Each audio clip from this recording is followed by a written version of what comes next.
flesh of your foreskin, and it shall be a token of the covenant betwixt me and you. Right, and that's why you'll have brothers, they come into this truth, and when it's time to have the Passover, right,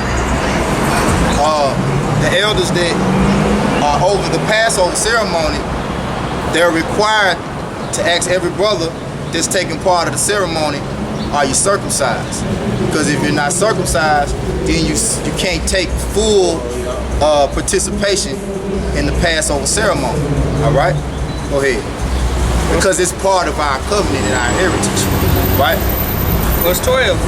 And he that is 8 days old shall be circumcised among you, every man child in your generations, he that is born in the house or bought with money of any stranger, which is not of that seed. He that is born in that house and he that is bought with that money must needs be circumcised. Right. And then when you go into the law, right, the law is after 8 days after the birth, 8 days after your birth, you're supposed to be circumcised. Right? That's the law. All right, for the nation of Israel, man. Okay? Go ahead. Verse 13. And my covenant shall be in your flesh for an everlasting covenant. And the uncircumcised man child whose flesh of his foreskin is not circumcised, that soul shall be cut off from his people. He had broken my covenant. And the Most High said unto Abraham, and for Sarah thy wife, thou shalt not call her name Sarah, but Sarah shall her name be. It was Sarah. Yeah, Sarah. And then he changed it to Sarah. Salakia, because I can't remember. But I think Sarah means princess, if I ain't mistaken. I don't quote me on that. Go ahead, bro. Right, verse 16. And I will bless her and give thee a son also of her. Yeah, I will bless her, and she shall be a mother of nations. Kings of people shall be of her. Then Abraham fell upon his face and laughed, and said in his heart, shall a child be born unto him that is 100 years old? And shall Sarah that is 90 years old bear? And Abraham said unto the Most High, oh, that Ishmael may live before thee. Right, because the reason why Abraham laughed is because Sarah is princess. Her first name meant princess, and Sarah means noble woman. Noble woman. Okay, come. Right. Yeah. So was it Sarai? Sarai. So Sarai means princess. Forgive me if I'm pronouncing it wrong. But Sarah means what? Noble woman. Okay, come. Now, and Sarah called Abraham Lord, man. All right? She called Abraham Lord because she was a actual virtuous woman. One of the very few, right? Go ahead, go back to the part where it say Abraham laughed. Genesis 17:17. Then Abraham fell upon his face and laughed, and said in his heart, shall a child be born unto him that is 100 years old? Right, so he basically laughed at the Most High giving him this prophecy. Like, this woman, up in age, you know, and Sarah was, I believe she was barren, right? So he laughed. So keep going. Shall a child be born unto him that is 100 years old, and shall Sarah that is 90 years old bear? And Abraham said unto the Most High, oh, that Ishmael may live before thee. And the Most High said, Sarah thy wife shall bear thee a son indeed. Right, because understand that Abraham had already had a son named Ishmael by Hagar, which was Sarah's handmaid, right? So he was like, well, Ishmael already here. Ain't he the one that I should carry this covenant? That's what he's basically thinking, like, hey, he already here, you know? See what the Most High gonna say. And the Most High said, Sarah thy wife shall bear thee a son indeed, and thou shalt call his name Isaac. And I will establish my covenant with him for an everlasting covenant, and with his seed after him. Right. Read that again. Yeah, he laughs. That's what Yatazak. In the Hebrew, Isaac is Yatazak. Okay? Read it again. Genesis 17 and 19. And the Most High said, Sarah thy wife shall bear thee a son indeed, and thou shalt call his name Isaac. Right. So the Lord has established his covenant, and he's made it known who his covenant is to continually to be established with. Not Ishmael, but Sarah indeed shall bear a son, and his name shall be Isaac. And that's how the Most High get down, because I'm saying, so you gonna laugh. All right.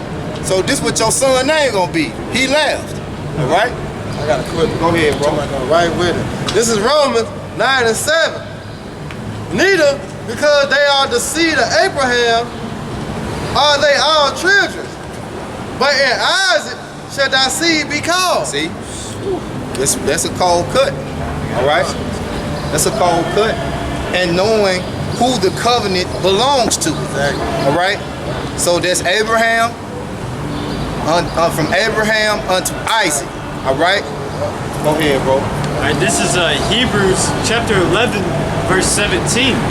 By faith, Abraham, when he was tried, offered up Isaac, and he that had received the promises offered up his only begotten son, of whom it was said that in Isaac shall thy seed be called. Right. So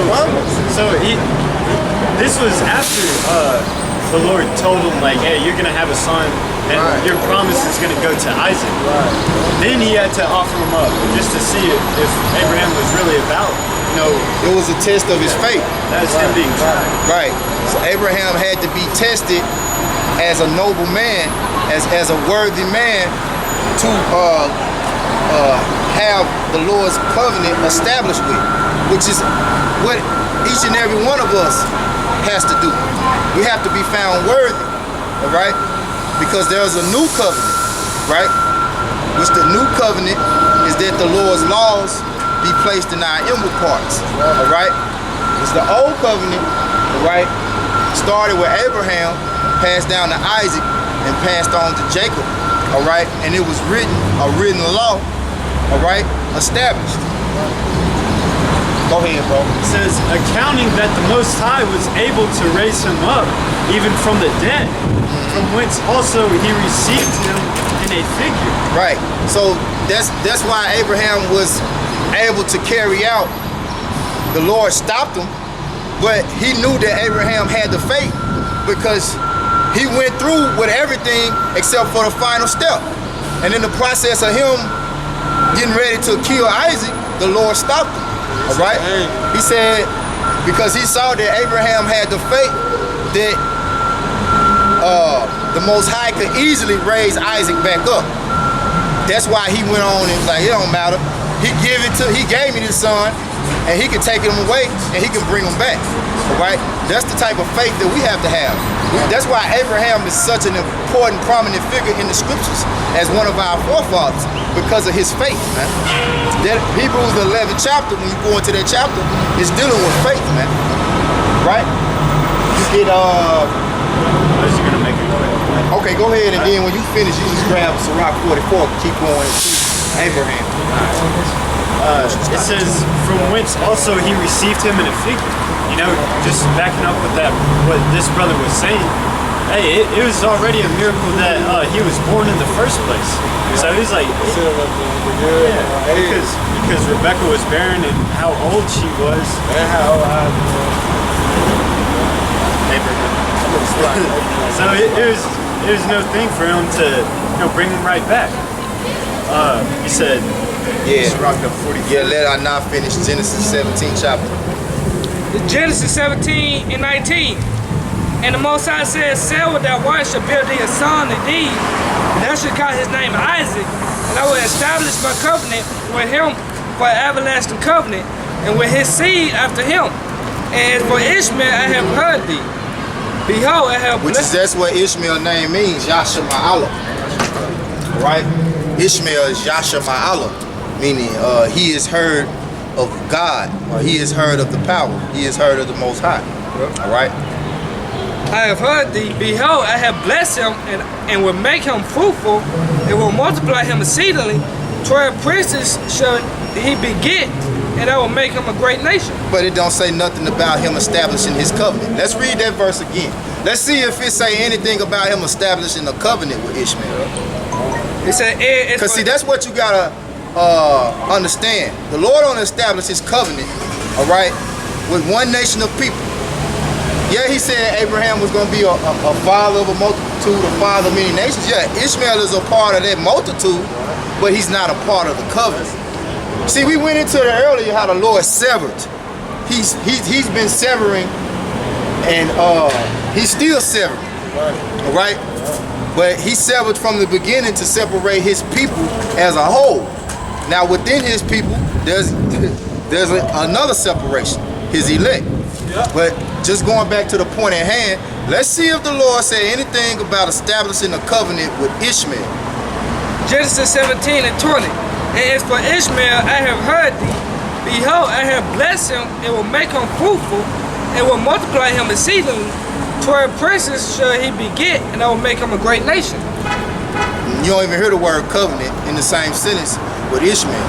So Ishmael, which are the Arabs, you are not the people of the Most High. You are not the chosen line. All right? You're not his chosen people. All right? So all you niggas trying to be Muslims, right? You going off, man. No, you trying to be, instead of trying to be number one, you trying to be number two. Yep. Go ahead, bro. Thinking you number one. Verse 21. But my covenant. Now, but his covenant, read, will I establish with Isaac. will I establish with Isaac. Why is that so hard to understand? What testament that is, though? That's an Old Testament. Well, in the New Testament, it said, through Isaac my seed shall be called through. Yeah. So there's really no way you can get around it. Yeah, that's why you go precept upon precept. And that proves that it's impossible to do away with the Old Testament. Exactly. It said, but my covenant will I establish with Isaac, which Sarah shall bear unto thee at this set time in the next year. Right. So we just read, what was that in Romans, the 8th chapter? Brothers just 9th chapter. In Isaac shall thy seed be called. Hey, which that's Paul. All Paul was doing was quoting Genesis the 17th chapter. What's his favorite line?